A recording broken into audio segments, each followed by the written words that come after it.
যারা অত্যন্ত যত্ন সহকারে সতর্কতার সাথে দেখতে পারবেন, অন্যথায় ভিডিওটা দেখবেন না, কারণ প্রতিটা কথাই অত্যন্ত স্পর্শকাতর বিষয় নিয়ে, যে কারণে আমি যদি আপনাদেরকে বোঝাতে ব্যর্থ হই সেক্ষেত্রে একটি বিভ্রান্তি তৈরি হবে। আমি চাই না সেটা হোক। আপনারা শিরোনাম দেখে নিশ্চয়ই বুঝতে পেরেছেন জামাত ইসলামের বিষয় নিয়ে আজকে কথা বলবো, যিনাদেরকে একটি কথিত আদালতের রায়ের মধ্য দিয়ে খুন করা হয়েছে। জামাত ইসলামের নেতাদেরকে যে মানবতা বিরোধী কিংবা স্বাধীনতা বিরোধিতার কথা বলে বিচার করা হয়েছে, সেটা আসলে মানবতা বিরোধী না, সেটা ভারত বিরোধিতার বিচার করা হয়েছে। সেটা কিভাবে, কেন, আমি আমার অনুষ্ঠানে আপনাদেরকে যুক্তি প্রমাণ সহ দেখানোর চেষ্টা করব। বাংলাদেশে মুক্তিযুদ্ধ হয়েছে এবং সেই মুক্তিযুদ্ধে জামায়াতে ইসলামী দলগতভাবে বিরোধিতা করেছে। এর পক্ষে কথা বলার মতো কোনো সুযোগ নাই, কারণ ওই সময় সংগ্রাম পত্রিকা থেকে বিভিন্ন ধরনের স্টেটমেন্ট যেগুলো ওই সময় গোলাম আজম সহ অন্যান্য নেতারা দিয়েছেন, সেখানে বোঝা যায় যে তিনারা স্বাধীনতার বিরোধিতা করেছেন।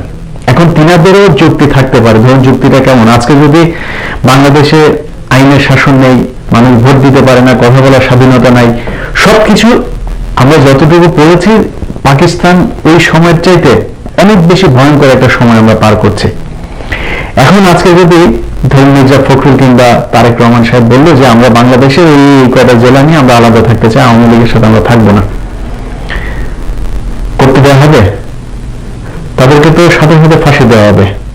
অতএব সেই সময় যারা পাকিস্তানকে ভাঙতে চেয়েছে, যদি নাকি চিন্তাটা সেভাবে করা যায়, তাহলে রাজনৈতিকভাবে যদি ৭১ মুক্তিযুদ্ধে পাকিস্তান জিতে যেত, তাহলে কিন্তু শেখ মুজিবুর রহমান সহ এই ব্লকে যারা ছিল তাদের সবার ফাঁসি হতো। অতএব আজকে রাজনৈতিকভাবে যেহেতু জামায়াতে ইসলামী পরাজিত হয়েছে, তাদের ফাঁসি হবে, এটা খুবই স্বাভাবিক একটা ব্যাপার রাষ্ট্রদ্রোহিতার কারণে। কিন্তু যে বিচারের মধ্য দিয়ে তাদেরকে ফাঁসি দেওয়া হয়েছে, সেখানে বেশ কিছু সাপ্লিমেন্ট যোগ করা হয়েছে, সেটা নিয়ে হচ্ছে বিতর্ক, যেটাকে বলা হচ্ছে মানবতা বিরোধী অপরাধ। সেই কাজগুলো তিনারা করেছেন কিনা, তার মধ্যে একজন হচ্ছে শহীদ আব্দুল কাদের মোল্লা। আবারও বলছি, শহীদ আব্দুল কাদের মোল্লা, কারণ আমার বিশ্বাস যে তিনি শহীদ হয়েছেন। আপনি শুধুমাত্র কমন সেন্স দিয়ে একটু চিন্তা করেন, একজন মানুষ যার বাড়ি হচ্ছে ফরিদপুরের মতো প্রত্যন্ত একটি জায়গায়, তিনি তখন মাত্র ইন্টারমিডিয়েট অনার্স পড়ুয়া একজন ছাত্র, তিনি ঢাকাতে আসলেন, এসে মিরপুরের মতো তখন ঢাকার মূল একটি কেন্দ্র, সেই কেন্দ্রের পুরো নিয়ন্ত্রণ নিলেন এবং কসাই কাদের নাম তিনার নামের সাথে অন্তর্ভুক্ত হলো। এমন একটা বিরাট আকারের কাজ তিনি করলেন।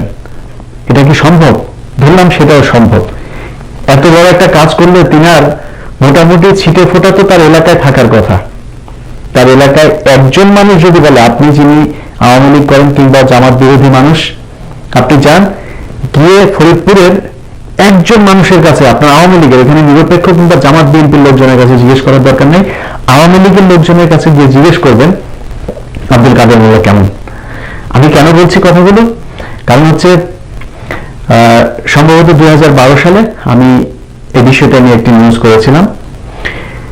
সেখানে মিরপুরের যে জায়গাটার কথা বলা হচ্ছে, যে যেখানে গণহত্যা হয়েছে, তারপরে হচ্ছে যেখানে মানুষজনকে নিয়ে এসে রাখা হতো, সেরকম একটা জায়গা আছে এবং সেখানে কসাই কাদের নামে একজন মানুষও ছিল। একজন মানুষও বলতে পারে নাই যে এই কাদের মোল্লা আর হচ্ছে সেই কসাই কাদের এক ব্যক্তি। সেটা নিয়ে ২১শে টেলিভিশনে নিউজ দিয়েছিল, সেই নিউজ যাওয়ার কারণেও সেটা নিয়ে নানান ধরনের দেন-দরবার হয়েছে, কিন্তু নিউজটা শেষ পর্যন্ত প্রচারিত করেছিলাম, যে কারণে আমি জানি সেই বিষয়টা নিয়ে কিছু ভেতরের খবর। আপনাদের যদি ইচ্ছা হয় আপনারা মিরপুরে যান, আপনারা তার গ্রামের বাড়িতে যান, গিয়ে জেনে আসুন যে আসলে এই ব্যক্তি সেই কসাই কাদের কিনা। আপনি যদি সত্য কথা শুনতে চান, তাহলে আপনার নিজের মেন্টাল স্যাটিসফ্যাকশনের জন্য এই তথ্যগুলো উদ্ধার করা প্রয়োজন। চলুন আমরা শুনি তিনার এলাকার মানুষের বক্তব্যগুলো। যে পল্লব হত্যার মামলা ওনাকে আসামি করছে, সে পল্লবের আপন ভাবি বললো যে আমরা সাক্ষী দিল যে আমরা কাদের মোল্লার নাম মামলা হওয়ার পরে শুনছি, অথচ তারই স্বাস্থ্য ভাই সাজানো নাটক করলো যে কাদের মোল্লা মারছে। কাদের মোল্লা যে মাইরে থাকে ৭৫ সাল পর্যন্ত বঙ্গবন্ধু ছিল ক্ষমতা, তখন তো তার বিরুদ্ধে একটা রিটেন্ট হয় নাই, তার বিরুদ্ধে কোথাও একটা মামলা হয় নাই। এতদিন পরে ৪০ বছর পরে এই লোকগুলো কি করে কাদের মোল্লাকে চিনল? শুধু অপরাধ জামাত ইসলামী করে। অনেক ভালো লোক ছিল। এই ব্রিজ, কালভার্ট, আপনারা মনে করেন যে এই কারেন্ট, বিদ্যুৎ, মনে করেন কাদের মোল্লার অবদানে মনে করেন ওই দেববাগি মধ্যে সমীর মেম্বারের বাড়ি পর্যন্ত হয়েছে, ওই এলাকা পর্যন্ত। ওই এলাকা কিন্তু তোমরা আমলিক করে, তারপরে মনে করেন সেই পর্যন্ত দিতে পাই না বিদ্যুৎ। স্কুলের রাস্তাঘাটে এই রাস্তা ইট দিছে না, মনে করেন সারা মধ্যস্থ দিছে। ইউনিয়ন পরিষদ নির্বাচনে ওনারা প্রতিদ্বন্দ্বিতা ছিলেন, 21 ভোট বেশি পাওয়ার কারণে দলীয়ভাবে কাদের মোল্লা সাহেবের ছোট ভাইকে ইউনিয়ন সভাপতি সাহেব দলীয়ভাবে তাকে বিজয় করার জন্য প্রস্তাব রাখছিল যে স্যার আপনি চলে যান, আমরা আপনার ভাইকে বিজয়ের ঘোষণা দেব।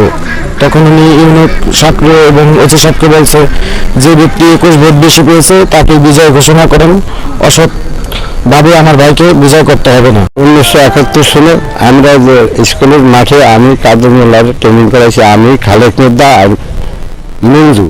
তখন কাদের মোল্লা জামানের একটি সরকারি লেজেন্ড থাকতো, ব্যাং মারছে, মানুষ মারা ব্যাং মারতে দেখি। কাদের মোল্লার কোনের কথা করবে এখন আর এসে ধরতে মানে না।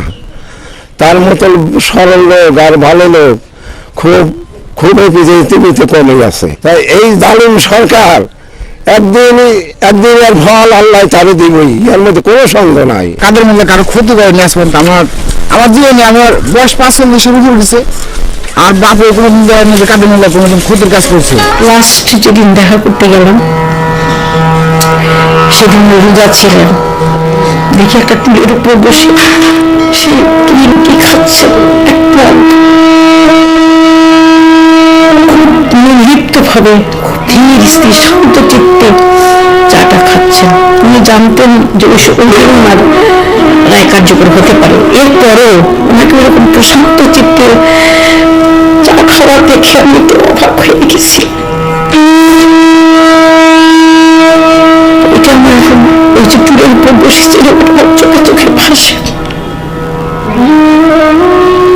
তাছাড়া ওনাকে সবসময় একদম দৃঢ় চিত্তই দেখেছি, কখনো ভেঙে পড়তে দেখি নাই। তিনার একজন সাক্ষী ছিল যাদের বাসায় 71-এ এই শহীদ আব্দুল কাদের মোল্লা ছিলেন, সেখানে লজিং থাকতেন।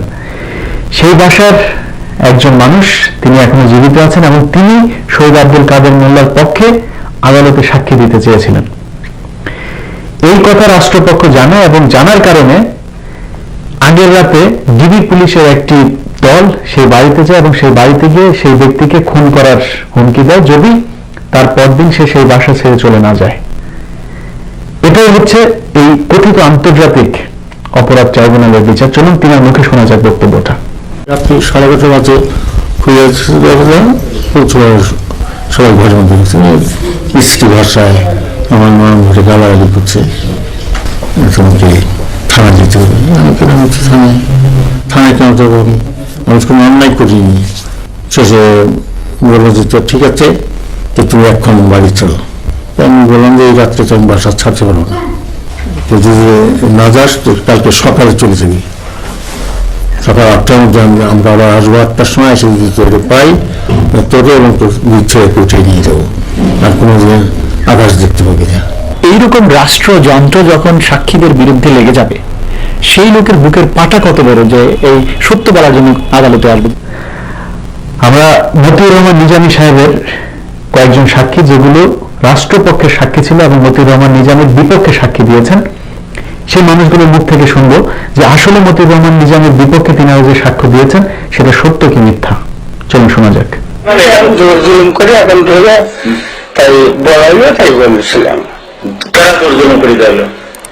বলেছিল যে মানে যে সংবাদদাতা করলো, আবার আওয়ামী লীগের লোক মানে যে করলো যে তুমি তাকে বলো এই কথার জন্য বলেছিলাম। তাহলে আমাকে মানে যে খুব ভয় দেখাইলো। তারপর আমি নামাজ পড়ি, যখন নামাজ পড়ি আমার নামাজের থেকে 8 টাকা নামাজ পড়েছি, আর 4 টাকা পুলিশ যায়নি, আমাকে জোর করে ধরে টানে নিয়ে যায়। এই কথা বলা হলো। কোন কথা? একটা এইগুলো বললো যে সবাই দুটো হোটেল ধরে নিয়ে এসে খাওয়াইলো, আবার দুটো মেয়েকে ধরে নিয়ে আর্মির হাতে ধরে গেলে দেখলেন কবাইলো, তাই বললো সবাইলো। আর কে কে ধরে নিয়ে আসছিল? এই রাজাকাররা ধরে নিয়ে আসলো, কিন্তু এগুলো সাথে ছিল, এগুলো কবাইলো। আপনি কি সে ছিলেন নাকি? না, আমি তার দেখেই নাই, আমার সাথে দেখাই হয় নাই। হ্যাঁ। সেই মানুষগুলোর যা হয়েছে সেটা আর তাদের পরিবারকে ফেরত দেওয়ার কোনো সুযোগ নেই। কিন্তু আজকে এখনো পর্যন্ত যে মানুষগুলোকে মৃত্যুর মুখে ঠেলে দেওয়ার ষড়যন্ত্র চলছে, তাদের ক্ষেত্রে